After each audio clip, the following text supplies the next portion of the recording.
قصص إسلامية وتاريخية. السلام عليكم مشاهدينا الكرام. In any case, when I was 28, to make a long story short, some friends of mine gave me a copy of the Quran. And one night I was sitting in Diamond Heights, my apartment in Diamond Heights in San Francisco. I was working that time at the University of San Francisco. I was 27, 28 at that time, I can't remember. And I ran out of stuff to read, and I took this gift that my friends gave me and I began to read it.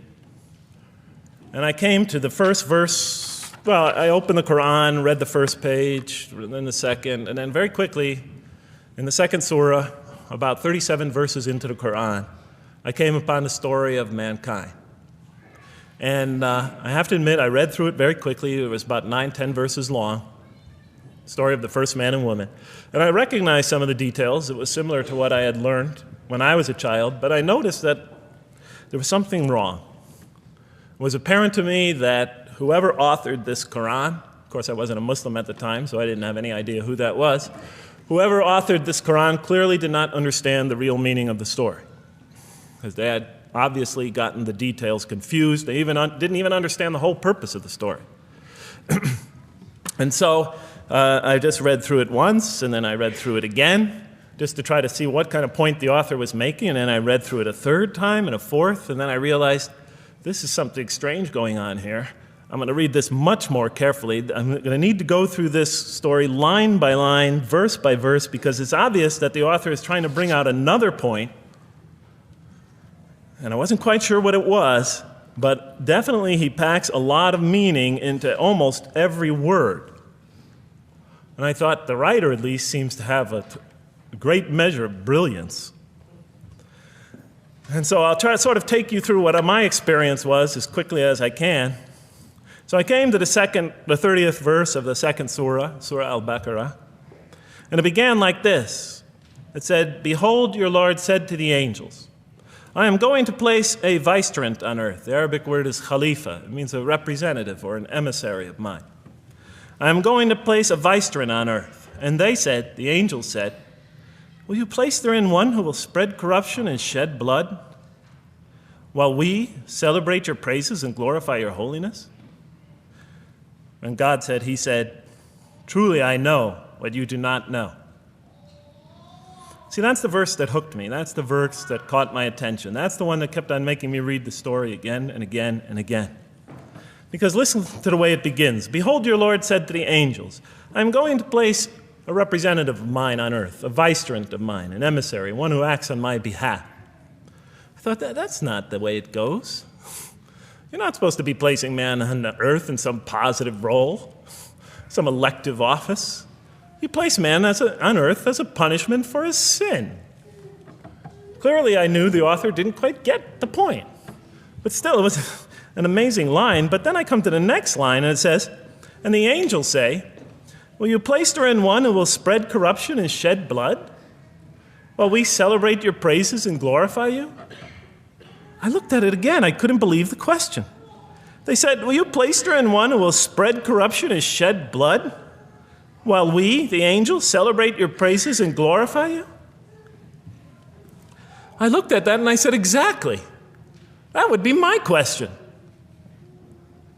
Why would you create this being, supposedly for some positive role, when he's capable of doing tremendous wrongdoing? When he could spread corruption and shed much blood? Why would you create this violent and pernicious creature when you could create angels? As the angels clearly say, well, we, the angels, celebrate your praises and glorify you. They were asking one of the most fundamental questions in the entire history of religion. Why create you, man, this utterly fallible creature, this creature who could rebel against God's will, who could do such tremendous wrongdoing, who could wreak havoc like no other creature on earth, when you can make them angels? And look where the question is being asked. It's being asked in heaven. It's almost like saying, look, why don't you just make them angels and be up here in heaven with us, Why don't you just make them angels, pop them into heaven, he's fine.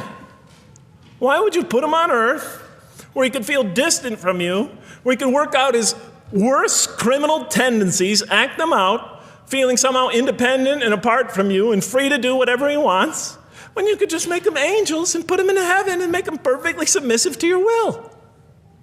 I looked at that question and said, that's my question. I'm not even a single verse into the story of mankind, and there before me I see my question. That whole question, everything that I ever thought, everything that I ever experienced, everything that I ever knew was in that question. It was as if the author took my life and wanted to pick out exactly the right question to humiliate me, to provoke me, to anger me. Why create man, this most destructive and violent creature, when you could make them angels? And then look at the answer. And he said, God said, truly I know what you do not know. You know, in modern parlance, we would say, I know exactly what I'm doing. I read that and said, what? You know what you do not know? You know exactly what you're doing? Well, please inform me. Tell me what you're doing. Because, you know, I'm 28 years old and I haven't figured out it yet. And I have a lot of issues that I'm still dealing with that's connected to this question. You can't just get off that easy. You can't just tell me you know exactly what you're doing. Not after what I've been through. Not after you made me this way. And then I realized, of course, I was arguing with a God I didn't even believe in. And that would happen several times as I read through the Quran. And sometimes I would just get into so agitated by what I read, I'd start arguing with this voice that I'm reading before me, that's calling to me. So we turn to the next verse. Well, it turns out that the Quran just doesn't dismiss the question. It starts to answer it a little bit. And in the next verse it says, and he taught Adam, God taught Adam, the names of all things. And then he placed them before the angels and said, tell me their names if you are right. So this verse is clearly referring to the previous one. But notice what it says. Now, I from my own background, I remember Adam naming things, but it wasn't connected to any answer to any philosophical question. But here, notice what it says. And he taught Adam the names of all things. And I realized already, just from the first verse, you got to read these verses very carefully because it's packed with a lot of symbolism and meaning. And he taught Adam the names of all things. So here we see Adam is not only just a creature who knows how to name things, who's acquiring the gift of language, but he's also a learning creature. God is teaching him. And right here, right in this verse, and it'll come even clearer in the subsequent verses, that the very first thing that the Quran is going to emphasize here is man's intellect. He is a learning creature. He is taught. And what is he taught? What is one of the great intellectual gifts he's given in response to the angel's question? The gift of language. Because through language, mankind could not only learn, but he could learn things not only through his own experience, but he could learn things that other people have experienced of times and places that are hundreds, thousands of years and miles separated from him. And so that all our knowledge becomes cumulative. Every generation learning from the generation before it. I'm learning today from authors I read from other sides of the world that may have existed 2,000 years ago. And so we all contribute to our collective learning and knowledge. And so I'll see later in the Quran, when the Quran will emphasize this again and again and again. Like in one verse it says, read in the name of your Lord who created. Created a man out of a tiny creature that clings. Read, it commands the reader. For your Lord is most bountiful. Why is he most bountiful? What great gift did he give you? For he taught man the use of the pen. And through it taught him what he otherwise could not know. And time again, the Quran will call upon man to use his intellectual faculties and swear by his intellectual faculties and to use them correctly because they play a fundamental role in guiding him to truth. I never came upon a scripture that puts so much emphasis on the correct use of our intellectual faculties, on the harnessing of reason in helping us attain to faith. And he taught Adam the names of all things. And then he placed them before the angels and said, tell me their names if you are right. Okay, you have this objection, you have this natural question about this creation of mankind. Here, this mankind is this human being, this human creature is a learning creature. He has many intellectual gifts. Here, I'm going to place these things before you. Tell me their names if you are right about man. And what did the angels say? In the next verse they say, glory to you. We have no knowledge except what you have taught us. In truth, it is you who are knowing, the wise. They say this task, this intellectual test that's put before them is beyond their grasp. Notice what they emphasize. We have no knowledge. This would take knowledge. This would take an intellect that they don't possess. In truth, it is you who are knowing, the wise. You got it. It's easy for you. You have the knowing, the wise. You have knowledge. You have wisdom. But this would take knowledge and wisdom that is beyond us. And so in the next verse we read, and he said, "O Adam, tell them their names." And when he had told them their names, notice how it's just like it's nothing for him. For mankind, he has this phenomenal ability. And when he had told them their names, as if it's just a triviality for man, he names them. "O Adam, tell them their names." And when he had told them their names, God said, "Did I not tell you that I know what is unseen in the heavens and the earth? And I know what you reveal and conceal?" And he's clearly going back to the angel's question. Yes, you have these natural concerns about the creation of mankind. Yes, he could do these evil things. But look at this tremendous intellect he has. This is something you have overlooked that you haven't considered. And that's clearly the point of these verses. Even though I felt that the author didn't quite, it was as if I realized that he didn't misunderstand the story. He was taking one of the great stories in the history of humankind, one of the fundamental greatest stories in the history of mankind, and molding it and using it as a vehicle for an entirely original message. And God said, "Did I not tell you that I know what is unseen in the heavens and the earth? And I know what you reveal and what you conceal?" In other words, didn't I tell you I know exactly what I'm doing? And then in the next, and didn't I not tell you that I know what you reveal and conceal? I looked at that. What did they reveal and what did they conceal? What did their question reveal and conceal? I thought about it for a minute. Oh, it's obvious. What did their question reveal? You just go back and look at the question. It revealed the sinful and sinister propensities of man. I mean, it's obvious, right? Why are you all looking at me like that? You're starting to scare me. You're all looking very serious. Am I losing you? Wow. Okay. So, they revealed the sinister and evil propensities of man. But what did their question conceal? And all you have to do is think about it for a minute. Human beings, yes, they could do evil. Yes, they could do wrong. Yes, they could create misery. But they could also do exactly the opposite. They could choose to do evil. They could choose to do tremendous good. They could choose to do tremendous violence. They could choose to show tremendous compassion. They could choose to live by falsehood. They could choose to live by the greatest truths. They could be terribly ugly. They could be terribly beautiful.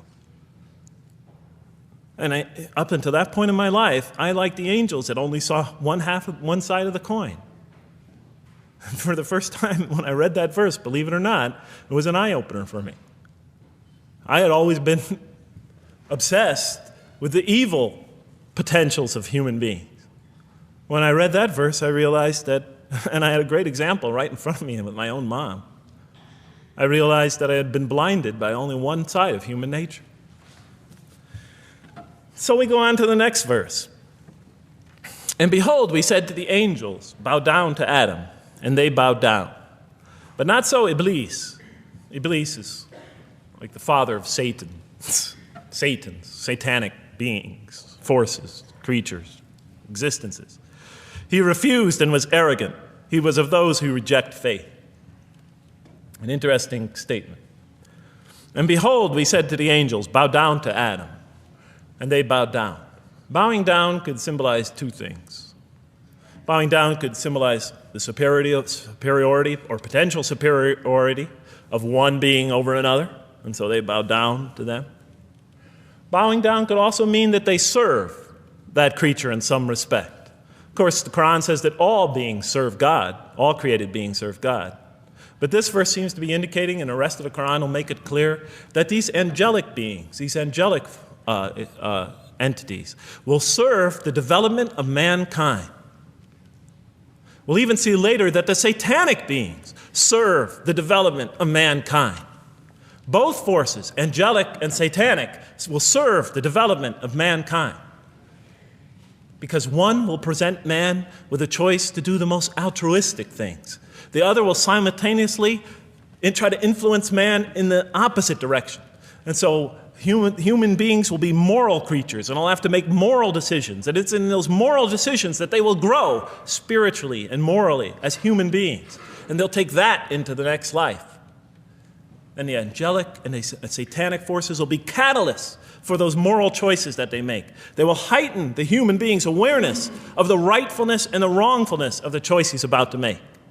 And the self, the soul, the nafs, as they say in Arabic, will have to make the ultimate choice between good and evil. And that choice, that test will come again and again and again as human beings either grow or decline. And those tests will come again and again and again to try to help him towards his spiritual evolution, to bring him back, but that choice is ultimately ours. But I'm getting ahead of myself. And so we said to the angels, bow down to Adam, and they bowed down. But not so Iblis. Iblis is Satan, this rebellious force, this evil prompter, the one who whispers into the human heart. He comes into being. And with the introduction of Satan, we have the introduction of evil, that evil influences on human beings. And notice why Iblis does not bow down. He refuses because he was arrogant. You know, we often hear what's the root of all evil?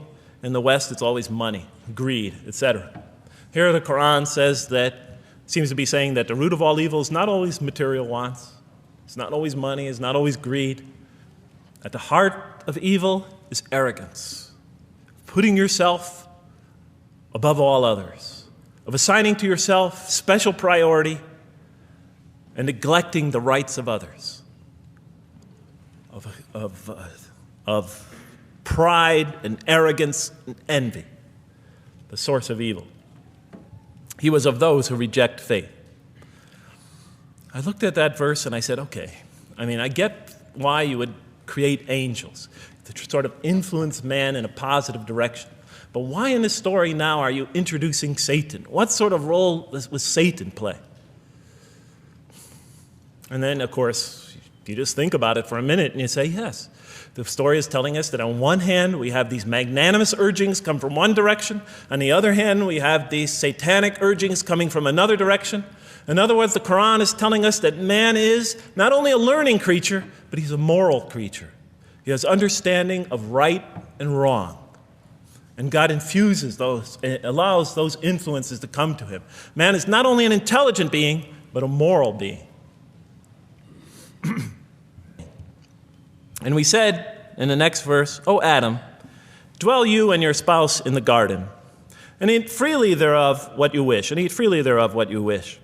But come not near this tree, for then you will be among the wrongdoers. I looked at this verse and I was, starting to wonder if the author was drifting back to the old story again. I was confused. And we said, O Adam, dwell you and your spouse in the garden, and eat freely thereof what you wish, but come not near this tree, for you will be among the wrongdoers. I thought it was drifting back to the old story. Man sins, man's punished for his sins with earthly life. Maybe the author is drifting, he had a good idea, and now he's drifting back to the sort of traditional story. Maybe he couldn't make his mind up what story he wanted. Except for a couple things about this verse, and this happened with almost every verse as I read through it, is that the whole tenor of the passage is sort of not what you would expect. I noticed that the Quran in this story has a tremendous penchant for understating things. Because it says, and said to Adam, dwell you and your spouse in the garden, and eat freely thereof what you wish, to Adam and his spouse. But come not near this tree, for you will be among the wrongdoers. There's no sense of God being threatened by the possibility of man eating from the tree. In this story, we don't see in this verse, we don't see that God is nervous at the prospect, that he's threatened by the prospect, that he's anxious about it. The tree that he picks, it seems like he's just picking out any tree. Nothing special about the tree. Go not near this tree, for you will be among the wrongdoers. Satan will later come to him and tell him it's the tree of eternal life, of a kingdom that never decays. Turns out to be a complete falsehood in his part. Nothing special about the tree. It's just a tree. God's not nervous at the prospect at all. In the tradition that I came from, God is threatened by the prospect. He has to put an angel with a fiery sword by to protect the tree so that mankind never goes next to it again. I'm not putting it down. I'm just pointing out the difference of the story. They're both beautifully told. But he has to guard the tree. Why? Because if they eat from it, they'll become gods like us. This man, he already has a rebellious nature. Can you imagine if he eats from this tree? No, can't let him get near that tree. But here, just, calmly says, but if you do, you will be among the wrongdoers. God is not worried about himself. He's just warning man, making it clear that if you do this, you've committed a wrongful deed.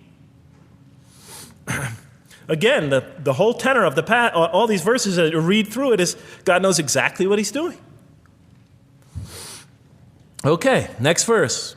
But Satan caused them to slip and expelled them from the state in which they were. And we said, go you all down, some of you being the enemies of others, and on earth will be your dwelling place and provision for a time. What? I said. I was expecting now the rage, the anger, the violence, the jealousy. That's what I was expecting. Okay, they eat from the tree. Where's the rage, the violence? I'm going to punish you now. You're going to sweat on earth. And you're going to suffer, and you're going to stub your toe, and you're going to work, and you're going to labor. And you're going to die there for what you did. And where's the woman? All right? And the woman, right? She's the one who's going to suffer the most, right? She'll have to suffer labor pains and monthly cycles, right? And bleeding and crying out when her children come into the world. And she'll scream out. And worst of all, the greatest humiliation, the man will rule over her. When he's obviously her intellectual inferior because she and the angels she and Satan seduced him, and he just bumbled along and committed a real, wrong deed. Well, I don't mean to make light of it. But the story is obviously different, though. No threat here. As a matter of fact, look at the way it says, O Adam, dwell you and your spouse in the garden, and eat freely thereof what you wish. But come not near this tree, for you will be among the wrongdoers. Then they make the mistake. But Satan caused them to slip and expelled them from the state in which they were. And we said, go all you down, some of you being enemies of others, will be adversaries of others. Some of you will be adversaries of each other. And on earth will be your dwelling place and provision for a time. This is not a deity losing it. If you look at it, on earth will be your dwelling place and provision for a time. That's not the words of a God that has got lost, that is really extremely upset. On earth will be your dwelling place and provision for a time. But notice something else about this verse. When you read these verses for the first time, I don't know, maybe I'm nuts, and many people think I am. But when you read these verses for the first time, this is just so much that catches your attention. But Satan caused them to slip. I remember, I couldn't get that verse those words out of my head. Satan caused them to slip. To slip? The greatest sin in the history of the human race, and it's called a slip? In my culture, slip means, you just momentarily, for a fraction of a second, you lose your focus. It's not a big deal.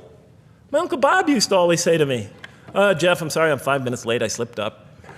The understanding is it's no big deal. It's just a slip. That's what we say when we make a minor mistake. I slipped up. Don't worry about it. Never happen again. A slip, I said? Momentary loss of focus? The greatest sin in the history of humanity? Why we're all here? Why we're all suffering? Why we experience death? A slip? I didn't believe it. I went to my Arabian friends at that time. I didn't know any Arabic. They came to this verse. We went through it line by line. I said, now don't change any words. Just read them one at a time. But Satan made them, and I said, okay, this one right here. What does it mean? Tell me what that means. They looked at it. It says, slip. Slip. And expelled them from the state in which they were. A slip, I thought? But then maybe I was trying to force the traditional understanding, the traditional interpretation. Maybe it was just a slip. I mean, after all, they didn't commit murder. They didn't commit robbery, rape, pillaging, assault. They ate a couple of pieces of fruit. Well, it's not the greatest sin in the history of humanity by any means. And then the next verse says, and then they were expelled from the state in which they were. Well, what state were they? Let's see now. Let's go back from where we started. First, mankind is being taught. We see he's an intellectual being. Then we show he's a moral being. Moral being means he's a being that's going to have to make choices. And then God gives him this choice. It's not a huge deal. It's not the gravest sin in the history of humanity by any means. It's minor by any standards. They make it, though. We see that God originally intended to put man on earth as his vicegerent. We see a period of preparation where he's being prepared intellectually, where he's growing as a moral creature.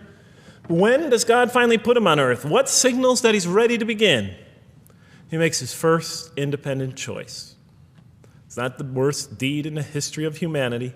It's minor on anybody's scale, but it shows that mankind is ready to act on his own, to be his own, to make his own choices, that God has empowered him to make choices, and he's ready to make them and carry them out and see them most often to their expected ends, if God wills. And that seems to be the only real significance of it.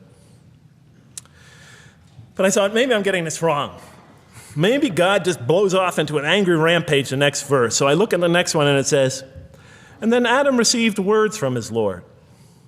And God turned to him mercifully, for he's oft returning, ever merciful.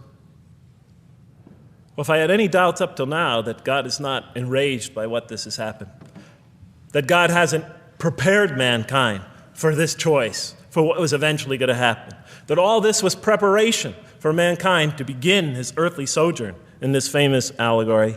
If I had any doubts before now, I had them, certainly didn't have them after reading this verse.